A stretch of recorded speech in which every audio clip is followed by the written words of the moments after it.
It takes nearly a week to make one Dhokra statue. Artisans build the mold from mud and spend hours handcrafting the intricate details using strings of beeswax.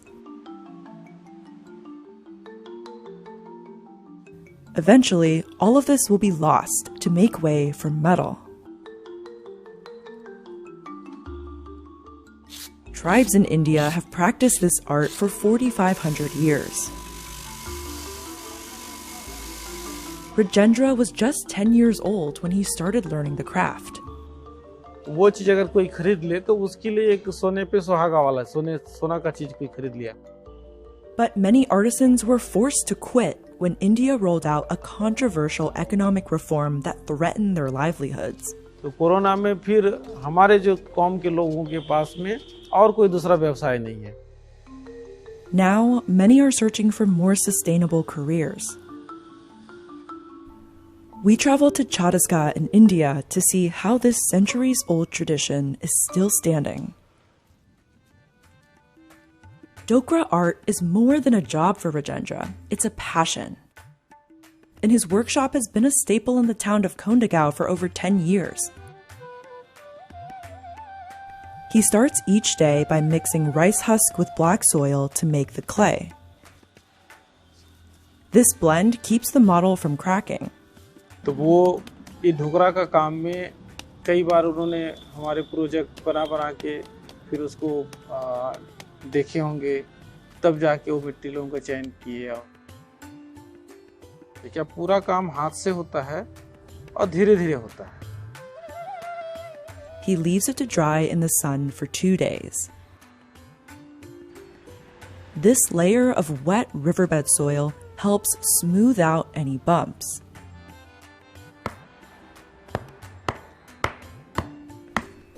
Then it's time to prepare the wax. Rajendra uses beeswax because it's strong and allows him to create intricate designs. He melts and strains it into cold water. The linen cloth catches impurities like bee wings. The fire makes the wax more pliable and easier to shape into logs. Rajendra adds it to this pressing machine he inherited from his grandfather. The press stretches the wax into meter-long strings. This was once done completely by hand. Some other communities still use that method, but it takes a lot of time. एक अगर धागा 1 metre का धागा निकालना है तो कम से कम 15 minute 20 minute लगेगा. Rajendra prepares the model for the wax, smoothing the surface with a file and rubbing it with a bean leaf. रेत को हटाने के लिए वो पॉलिश का इस्तेमाल करते हैं जो सेम का पत्ती है. Slowly, he wraps the strings around the model to bring his ideas to life. The design he makes with the wax is printed on the wet soil underneath. He has to be careful not to leave gaps between the strings. धीरे से धीरे करके तो वो धागा टूटना नहीं चाहिए और जुड़ना नहीं चाहिए. Designing is Rajendra's favorite part of the process. It took him years to master, and precision is key here. He can spend a full day working on just one sculpture.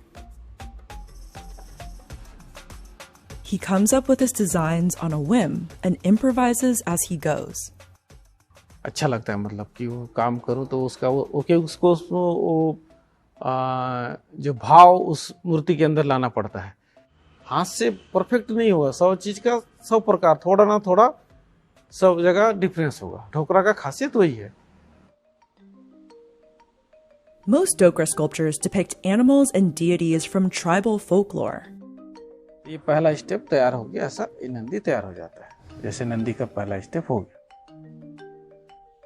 Nandi is a sacred bull in Hindu culture and one of Rajendra's most popular designs.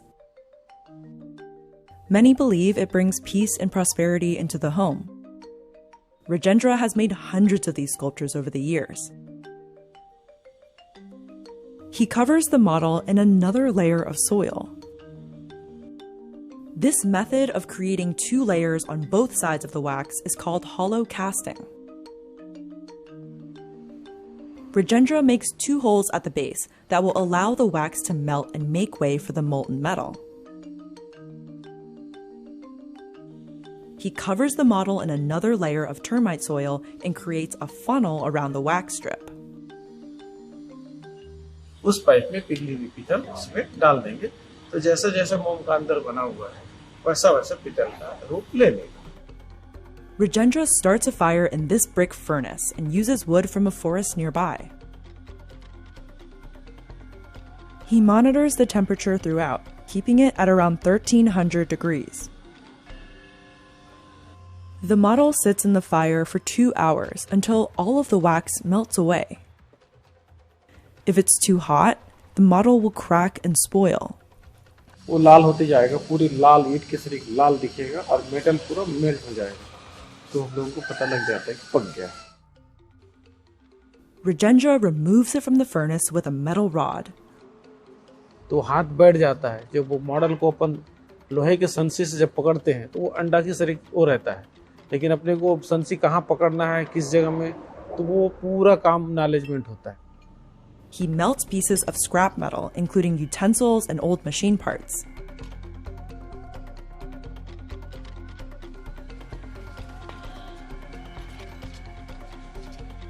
Then he pours the molten mix into the channel and waits for it to cool down. Dhokra art gets its name from the Dhokra Damar, the nomadic tribe that popularized the craft across the country. Legend has it the tribe went from village to village selling the metal figurines of Hindu gods and goddesses in exchange for food. The art form continued to thrive into the 2000s. But that all changed in 2016, when India demonetized much of its currency in an effort to weed out illegal money and counterfeit bills. Overnight, almost 90% of the cash in circulation was made worthless. Many customers stopped buying Dhokra art to save money. It took the Indian government 8 months to replace the bills in remote areas of Chhattisgarh.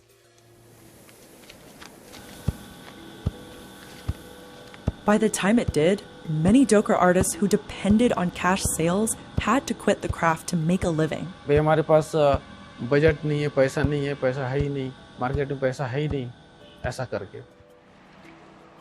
While Dhokra is still popular, many artisans are still struggling. So Rajendra recognizes the importance of his work every time he breaks a mold and reveals his newest creations. ये सही सलामत बनेगा क्योंकि जैसे माँ का कोख में बच्चा रहता है वैसी है कि जब तक बाहर नहीं निकलेगा तब तक हमको मालूम नहीं रहता है कि पूरा बन गया कि खराब हो गया. The rising cost of raw materials is forcing them to sell their sculptures at higher prices. The number of artisans working in the trade has dropped by nearly a third in the last 3 decades. कि अब ये काम नहीं चलेगा, कौन खरीदेगा, ये तो कोई खाने पीने का चीज़ नहीं है, एक बार बन गया तो 100 साल तक चल रहा है, तो कहाँ से चलेगा. ऐसा भी कई हमारे शिल्पियों का मन में आता है भावना, लेकिन ऐसा नहीं है. But it's not just about the money for Rajendra. His uncle Jaidev Baghel was recognized as a master Dhokra craftsman by the Indian government and even earned a statue in Kondegao for his work. वो सारे काम को वो अंतर्राष्ट्रीय market तक पहुंचा चुके हैं. Now, Rajendra is continuing his legacy. He's trained over 200 people and helps them sell their work. Despite the hardships, he's managed to keep his business afloat. He sells mainly in government-funded showrooms and makes around 40,000 rupees or $500 a month. He's shown his work in exhibits across India and has won 2 national awards. तो इस काम को पकड़ के किया तो वो मैं उस राष्ट्रपति के साथ खाना खाया, प्रधानमंत्री के साथ खाना खाया, बैठा, घूमा, देश दुनिया में गया, तो जो चीज़ मेरे को मिला तो वो चीज़ मेरे पूर्वज का देन है. But that's not the reality for most small-scale artisans who make around 7,000 rupees a month, less than half the monthly average for most workers. and many Dhokra making families are encouraging their kids to work different jobs. इसमें लोग अभी भी हारने की कोशिश में हैं, लोग डर रहे हैं अभी। Rajendra believes his traditions molded him, and he wants to do the same for future generations. अभी तो हम लोग एक चिट्ठी भर जगह में तक हमारा सामान नहीं पहुंचेगा। हम तो एक छोटे से गांव में 100 लोग हैं। मेरे ढोकरा का आर्ट तो एक तो मेरा खानदानी काम है, मेरे लिए तो बहुत गर्व का बात है। फिर मैं पढ़ा लिखा नहीं हूँ, तो मेरे लाइफ के लिए तो बहुत बड़ा महत्व है कि मैं ढोकरा आर्ट ही करता रहूँगा और करता ही चलाऊँगा और आगे बढ़ाऊँगा।